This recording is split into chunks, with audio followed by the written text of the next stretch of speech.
génération ambinina mampina Isabelle Yalda afaka antsoina hoe Yalda. Arako anjara asina Eliane 17 ans.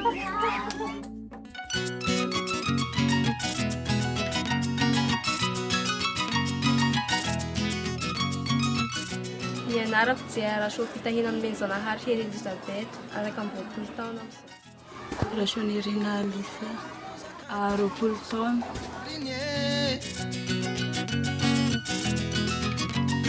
Tena tamizay ka hatramin'io zao tsy mety ho tafariny e. Telo menadaly indray tapoa dia naharaka anay indray aman-dreninay dia tonga tamin'ny 3e amin'izay dia seky ny zanona nianatra. Tsisy niangany Hoe n'olana resaka fiafiana amin'ny resaka hoe fiainana satria i mamako reraka zany hoe tena niantoka anahy fa ny dadako sy raha nahita ny dadako mihitsy taminahy kay. tsy mety ho tafariny Ilay vehivavy ny mianatra satria mahazaka tena zany sy miankina amin'ny hafa. Iala rehetra tapitra naringa biby tsisy niangany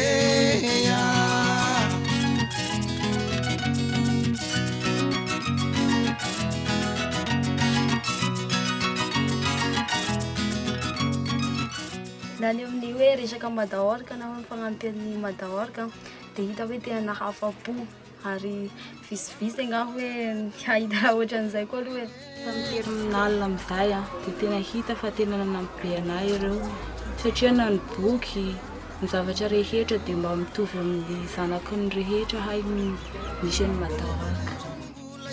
Mahafinaritra satria za taloha dia sy mbola sisy io dia an-dakilasy ahy dia mieritreritra hoe ina koa zay ny andrahoagny manao akory ny agny fa sy efa mahazo io zany sy dia mieritreritra loatra koa an-dakilasy tena hoe concentré tanteraka. Ambarako aminao zakaiko aminao fizaho ny tena mariny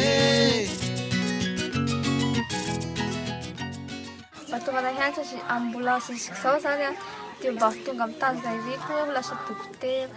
Ny tena nofinofiko koa zany dia hoe dokotera ny antony hoe ny fiavidianako anazy rehefa ohatra hoe sendra mandeha amin'ny hôpitaly tena ny olona tena milahatra be nefa ny dokotera nefa visy. Zany tena asa tsiko zany dia ny hanao guide ny tena tsiko. Lazaiko alao le hany ny marina tsy angano ny rivotra maloto. Raha ny hoe hetahitako zany mahakasika ny madaorika dia iriko arivavana mba hitohy ary sy zanona hoe amin'ny toerana raika na roa na telo zany fa tena hoe efa hanerina ny Madagasikara satria mbola be amin'izao izy zaviavy ohatranay. I feel joyful because I got a Mother Work scholarship. Thank you very much for the help that which you did for the 2 last year and for this year. Ti metti ni un lehano ya